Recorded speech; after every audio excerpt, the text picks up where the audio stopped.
ఏంటంటే ఈరోజు మన చైతన్యాన్ని మన పోరాట పట్టిమని చూసి భూస్వాముల గుండెలలో రైళ్లు పరిగెత్తాయి. అవునా కాదా? కాబట్టి వాళ్ళు మన అరకల్ని, మన ట్రాక్టర్లని, మన రైతులు ఇత్తనాలు వేసేటువంటి దాన్ని చూసి దాన్ని అడ్డుకోవటం ఇక మన వల్ల కాదని చెప్పి మన పోరాటాన్ని వెనక్కి కొట్టేందుకు మన దగ్గరికి పోలీసులను పంపించారు. పోలీసులు ఏం చెప్పారు? సిఐ గారు ఏం మాట్లాడారు? అయ్యా తహసీల్ గారి దగ్గరికి రండి, మీ దగ్గర కాగితాలు ఉంటాయనేటువంటిది అన్నారు. కాగితాలు పట్టుకొని వచ్చాం. మన దగ్గర సీలింగ్ పట్టాలు చూపెట్టాం. కాబట్టి తహసీల్దార్ గారు కూడా ఏం మాట్లాడలేనటువంటి ఒక స్థితి, సిఐ గారు కూడా ఏం మాట్లాడలేనటువంటి పరిస్థితి. అంటే సత్యం, న్యాయం, ధర్మం మన తరపునున్నది, మన వెనక ఉన్నది. కాబట్టి ఇవాళ వాళ్ళు మాట్లాడలేకపోయారు. లేకపోతే మనని ఇక్కడ కూర్చొని పోవు. కాబట్టి ఎక్కడైనా ఎప్పుడైనా అది ఎవరి సమక్షంలో ఖచ్చితంగా మామిడి గుండాల భూములు ఇక్కడ ఆదివాసీ గిరిజనులు ఎవరైతే ఉన్నారో వాళ్ళయే అనేటువంటి చెప్పి రేపు రుజువు చేయబోతున్నాం. అవునా కాదా? అనే భూములు ఇక 6వ తారీఖున ఆర్డీఓ గారు, కలెక్టర్ గారు మనతోటి, మన రైతులతోటి, లేకపోతే అఖిలపక్ష కమిటీ తోటి చర్చలు జరుపుతామనేటువంటిది అన్నారు. ఓకే, ఎక్కడైనా ఎప్పుడైనా చర్చలకి మనం సిద్ధం. ఎందుకు? సత్యం మన తరపున ఉన్నది కాబట్టి, గెలుస్తాం మనం. కాబట్టి మనం చర్చలకి వెనక్కి పోతే సత్యం మన తరపున లేనట్టు. కాబట్టి 40 సంవత్సరాల నుంచి ఏ హక్కు పత్రం అవసరం లేదు, ఏ కాగితం అవసరం లేదు. 40 సంవత్సరాల నుంచి ఇక్కడ భూమిని ఎవరు దున్నుతున్నారు? మీరందరూ దున్నుతున్నారా లేదా? మరి ఇంకెవరిదైతే భూమి? తాతల నుంచి తరతరాలుగా ఈ భూమిని, ఈ అడవిని, ఇక్కడుండేటువంటి సంపదని కాపాడింది మీరు, రక్షించింది మీరు. కాబట్టి దొరలకేం హక్కు ఉంటుంది? ఎక్కడో బతికేటువంటి నల్గొండల, సూర్యాపేటలో బతికేటోనికి, ఎప్పుడు ఇక్కడ ముఖం కూడా కనపడినటువంటి వారికి, ఎక్కడో ఉండి భూముల్ని అక్రమ పద్ధతులలో అమ్ముకున్నటువంటి వానికి హక్కు ఉంటుందా? ఇక్కడ అడవిని నరికి దానికోసం పనిచేసేటువంటి వానికి హక్కు ఉంటుందా? మనకి హక్కు ఉంటుంది. కాబట్టి మనం భయపడాల్సినటువంటి అవసరం లేదు. కాగితం ఉన్న మందే, కాగితం లేకపోయినా మందే. కాగితాలు కూడా మనకి ఇచ్చాయి కాబట్టి దాని ప్రకారమే, చట్టం ప్రకారమే కొట్లాడదాం. చట్టం ముందు, చట్టం ప్రకారం, అది నేనైనా, నువ్వైనా, అది కలెక్టర్ అయినా, మంత్రి అయినా, ఎమ్మెల్యే అయినా, ఎంపీ అయినా, పోలీసులైనా సరే, చట్టం ముందు అందరు సమానులే. చట్టాన్ని ధిక్కరిస్తే మన అరెస్ట్ చేస్తామంటుండ్రే, చట్టాన్ని ఉల్లంఘించే దొరల్ని కూడా అదే పోతులు అరెస్ట్ చేయమనేటువంటిది అడుగుతున్నాం. అందుకోసమే మనం వద్దన్నారు 6వ తారీఖు వరకు. ఓకే, కానీ అప్పటి వరకు ఈ భూస్వాములు కూడా ఆ భూమి మీదకి పోవద్దు అని చెప్పేది హామీ ఏమన్నాం. ఎంఆర్ఓ గారు, సిఐ గారు మనకు హామీ ఇచ్చారు. కాబట్టి ఆగుతున్నాం.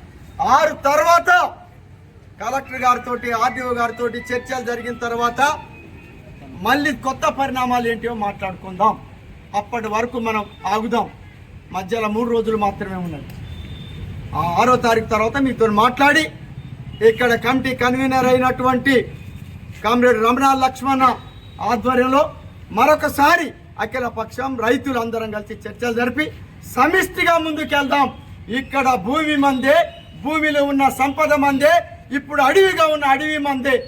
అది మొత్తం 4000 ఎకరాల భూమి మందే. ఇంకా 300-400 ఎకరాల అడవిగా ఉన్నది. మనకింకా సీలింగ్ కింద తీసిన భూములే కాకుండా భూదాన భూములు ఉన్నాయి 100 ఎకరాలు. అది దళితులకు ఇచ్చారు. దానికోసం అడిగాం. రేపు కలెక్టర్ని అడుగుదాం. కాదంటే 131 సర్వేల అడవిగా ఉన్నటువంటి, చెట్లుగా ఉన్నటువంటి ఆ భూమిని కూడా భూమి లేనటువంటి వాళ్ళకి తిరిగి పట్టాలు ఇచ్చినటువంటి వాళ్ళకి అందరికీ మనం పంచుకునేటువంటి విధంగా ఇక్కడ కమిటీ ఆలోచిస్తుంది. అట్లా ఆలోచించడానికి మీరందరూ సంపూర్ణమైనటువంటి ఒక సహకారం అందించమనేటువంటి చెప్పి కోరుతున్నాం. ఇందులో మనలో మధ్య తగాద సృష్టించడానికి ఆయనకి 50 ఉన్నది, ఈయనకు 30 ఉన్నది, ఆయనకు 15 ఉన్నది అంటారు. 15 ఉన్నా 30 ఉన్నా కుటుంబాల పరంగా మాట్లాడుకుందాం, చర్చించుకుందాం. కమిటీ బాధ్యత తీసుకొని అందరికీ సమాన ప్రాతిపదిక మీద సీలింగ్ పట్టాల ప్రకారం మనం పంపకం చేసుకుందాం. మీరందరు ఎవరు గాబరా పడాల్సింది, ఆందోళన చెందాల్సినటువంటి ఒక విషయం లేదు. పోరాటాలకి నాయకత్వం వహించినటువంటిది, అట్లాగే హక్కుల కోసం కొట్లాడినటువంటి అఖిల పక్షం ఇక్కడ ఉన్నది. ఆ అఖిల పక్షం తరఫున కోర్టుల్ని, జైళ్ళని అన్నిటినీ కూడా అనుభవించినటువంటి నాయకత్వం ఉన్నది ఇక్కడ. అందుకోసమే ఇట్లాంటి తాటాకు చప్పులకి భూస్వాములు బెదిరిస్తున్నారు. వాళ్ళ తాటాపు చప్పులకి బెదరటందుకే మనం కుందేళ్ళమా? కాదు. అందుకోసమే మీరందరూ ఎట్లాంటి భయపడాల్సినటువంటి అవసరం లేదు. భూమి ఒక్కరోజు వెనకో ముందో మనదే అవుతుంది.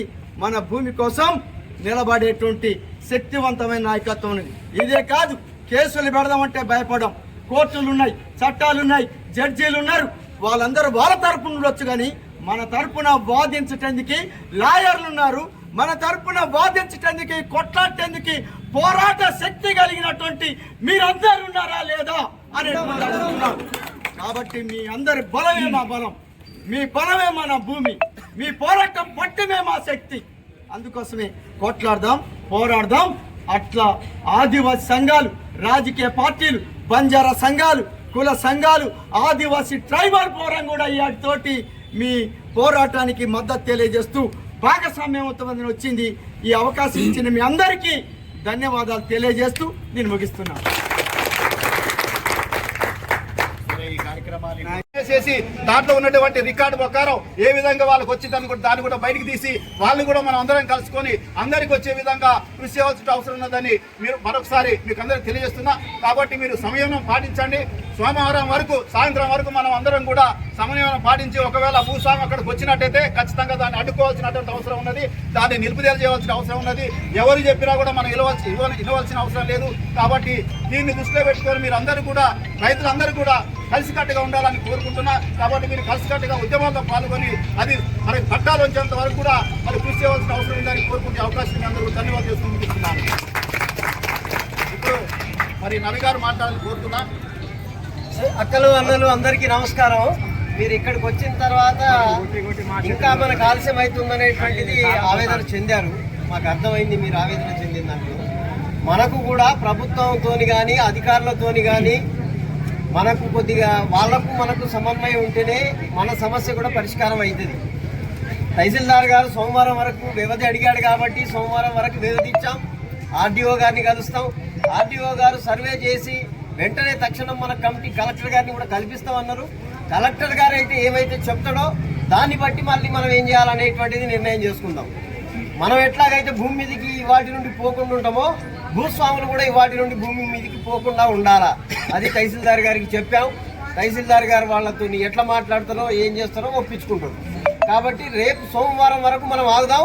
సోమవారం ఏం నిర్ణయం అవుతుంది అనే దాని మీద మళ్ళీ ఒకసారి కూర్చొని దాని ప్రకారం మనం ముందుకు పోతే బాగుంటుంది అనేటువంటిది మా యొక్క అభిప్రాయం. కాబట్టి అందరూ అఖిలపక్ష నాయకులు చెప్పినటువంటి మాట మీరు ఆలకించండి, వినండి. విని దాన్ని బట్టి పోతేనే మన పరిష్కారం అయితే తప్ప ఒకరు ఒకవైపు లాగి ఇంకొక వైపు లాగితే అది నష్టం జరుగుతుంది, ప్రాబ్లం అయితే తప్ప మనకు భూమి దక్కదు. దాన్ని మాత్రం దృష్టిలో పెట్టుకోండి. ఇక్కడున్న అఖిలపక్ష కమిటీ వాళ్ళకి ఎవరికి కూడా మీ దగ్గర ఉన్న భూమిలో సెంటు భూమి అవసరం లేదు. ఆ భూమి మీకు దక్కాలనే పోరాటం చేస్తున్నాం. మా కోసం మేము పోరాటం చేయట్లేదు. కాబట్టి మీరు కూడా ఇప్పుడు అక్కడ కూర్చున్న దగ్గర అక్కడ ఇక్కడ అఖిలపక్షాన్ని కొద్దిగా గౌరవించండి. వాళ్ళ అఖిలపక్ష నాయకుల్ని కూర్చొనియండి. వాళ్ళకన్నా ముందు మీరే కూర్చుంటే అఖిలపక్షం కూడా ఎందుకు రావాలా మీకోసం? కాబట్టి దయచేసి సమన్వయం పాటించండి. మీరు కూడా మనకు తెలిసిన వాళ్ళు కొద్దిగా యూత్గా ఉన్నటువంటి వాళ్ళే ముందు ఉరుకుతాను. ఫోటోలకు అందరూ ఉరకొచ్చు, కానీ ఎవరు మన ఇక్కడ అఖిలపక్షం ఉన్నది అని అంటే దాని రికార్డు వేరే ఉంటుంది.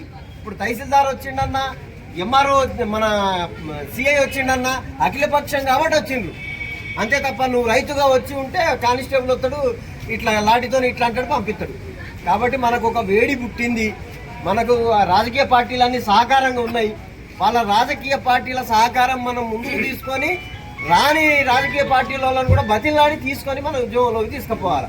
ఈ రకంగా రైతులు ఉంటే బాగుంటుంది అనేటువంటిది సూచన చేస్తున్నా. దయచేసి అందరూ కూడా తొందరపడద్దని తెలియజేస్తూ ముగిస్తున్నా కామెంట్స్. మామిడిగుండాల ప్రజలకు ఒకటే విజ్ఞప్తి, మన ఉద్యమం మాత్రం పెరిగిపోతూనే ఉంది.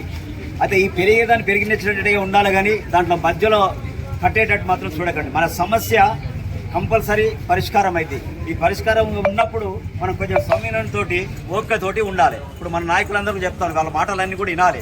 ఒకరికి ఇద్దరు, ఇప్పుడు 400 మంది వచ్చారు, ఇంకా 400 మంది, 800 మంది. పొద్దున భూపోరాటం మంచిగా నడిచింది, ఏరువాక బాగా సాగింది. ఏరువాక తర్వాత మళ్ళీ వెంటనే ఇక్కడికి రాండి అంటే అందరూ కూడా ఇక్కడికి వచ్చారు. ఇక్కడ మంచి ప్రోగ్రామ్ చేశాం మనం. తహసీల్దార్ గారు ఒప్పుకున్నారు, సిఐ గారు ఒప్పుకున్నారు. వీళ్ళందరూ ఎవరి కోసం ఒప్పుకున్నారు? మీకు న్యాయం జరగడం కోసం ఒప్పుకున్నారు. ఈ ప్రతిపక్ష నాయకులు కూడా మీకు న్యాయం జరగడం కోసం పోరాటం చేస్తున్నారు. కాబట్టి మీరు సంయమనంతో ఓపిక పడితే మన సమస్య కంపల్సరీ పరిష్కారం అని చెప్పి కోరుకుంటున్నారు. 2 నిమిషాలు మాట్లాడుకుంటున్నాం. ఈరోజు మామిడిగుండాల సీలింగ్ భూముల విషయంలో అక్కడ ఉన్నటువంటి ఆదివాసీ గిరిజన ప్రజలు బిగించడం అంటే అది ఆశమాష జీవితం కాదు. పోరాడితే పోయేదేమీ లేదు, ప్రాణం తప్ప అనే సామెత ఒట్టిగా రాలేదు. మనం ఎందుకోసం ఈరోజు సమిష్టిగా అయినాం, ఎందుకు ఐకమత్యం ఉండాల్సి వచ్చింది, ఈ ఐకమత్యం దేనికి సంకేతం తెలియపరుస్తున్నది అనే దాన్ని చూడాల్సినటువంటి అవసరం ఉన్నది. ఈ భూములు 1969లో ఇక్కడి నుంచి దొర్లు పట్టణాలకు వలసపోయినటువంటి స్థితి. మనకి ఇంతకుముందు మన మిత్రులు చెప్పినట్టు అడవి హక్కుల చట్ట ప్రకారంగా 2005 కంటే ముందు అడవిని ఎవరు నరికుంటే వాళ్ళకే ఒక్కొక్క కుటుంబానికి 10 ఎకరాల పట్టా చేయాలనేటువంటిది అడవి హక్కుల చట్టంలో రాసి ఉన్నది. అంటే మన భూమి సాగు చేసి ఇప్పటికి 40 సంవత్సరాలు, 2005 అంటే ఇప్పటికి 20 సంవత్సరాలు. అంటే దానికంటే మినిమం 15-20 సంవత్సరాల ముందు నుంచే మన సాగులో ఉన్నది. అట్లాంటి ఏ కోణం నుంచి వీసా చట్టం కానీ లేదా 170 కానీ ఏది చూసినా చట్ట ప్రకారంగా మనకే సర్వ హక్కులు ఉన్నాయి. హక్కులను ఉపయోగించుకోవటం మనకి రావాలి అనేటటువంటి దాన్ని మనం ముందు గ్రహించాల్సినటువంటి అవసరం ఉన్నది. ఇంకొకటి ఏంటంటే ఇక్కడ ప్రధానంగా చూడాల్సింది, మన దాంట్లోనే ఉంటూ మనం మాట్లాడే దాని వింటూ, అంటే రావణాసురుని తమ్ముడు రామునికి ఆయమిచ్చిండట విభీషణుడు. ఎందుకంటే కొన్న చెట్టు మీద ఒక పండు తింటా అంటే అది చినిగిపోయి ముక్క అక్కడ పడ్డదట. గర్తమానుడు పోయి ఆడబెడితే దాన్ని తినడానికి రావణాసురుని తమ్ముడుగా పుట్టిండు ఎవడు? విభీషణుడు. కానీ ఆయన సొత్తు ఎక్కడిది? రాముని సొత్తు. అందుకనే రావణాసురుని అంతం చేసేటప్పుడు ఈయనకి ఆయన ఆయం ఉన్నది ఎక్కడున్నదని విభీషణుడు చెప్పాడు. అట్లా మన ప్రాంతంలోనే కొంతమంది స్వార్థపరులు వాళ్ళ మేలు కోసము మనని మైనస్ చేయటం కోసం మనలో ఉన్నటువంటి సత్యాన్ని అవతలికి చేరవేస్తున్నారు. కాబట్టి మనకి నీరు గారిపోయే పరిస్థితి ఉన్నది. అట్లాంటి దానికి ఎవరు కూడా భయపడాల్సిన అవసరం లేదు. భూమి లేకపోతే మనకు బతుకు లేదు, జీవితం లేదు, మనం నిలబడటానికి నీడ కూడా మిగలదు అనే దాన్ని చూడాలి. 10 సంవత్సరాలు దాటిందంటే చట్ట ప్రకారంగా హక్కులు ఉంటాయి అనేటటువంటి అంతకుముందు ఒక చట్టం వచ్చింది. ఏ చట్టాన్ని చూసినా ఆదివాసులకే ఉన్నది, అది మనకే ఉన్నది. కాబట్టి ఎవరు కూడా అధైర్యపడాల్సిన అవసరం లేదు. జైల్లో పెడతామంటే ఇంతమందిని పెట్టడానికి లేదు, 4 పెడతారు. ఒకరికి 2, 2కి 3, 3కి 10 మంది, 10 మందికి 50 మంది. ఇంతమంది ఉన్నాం కాబట్టి ఎవరిని కూడా వాళ్ళు పెట్టాల్సిన అవసరం లేదు. ఎవరో ఒకరు మాట్లాడుతాంటే ఈయనను మూస్తే మిగతా వాళ్ళంతా బ్యాక్ అవుతారు అనేటటువంటిది వాళ్ళకు కలగంటారు. కలగనే మిగిలియాలి తప్ప మన కష్టాన్ని ఓర్చుకొని మనం ఖచ్చితంగా నిలబడ్డట్టయితే మనకి మన భూమి దక్కుతుంది. దానికోసం మీరందరూ కృషి చేయాలి. ఎప్పుడు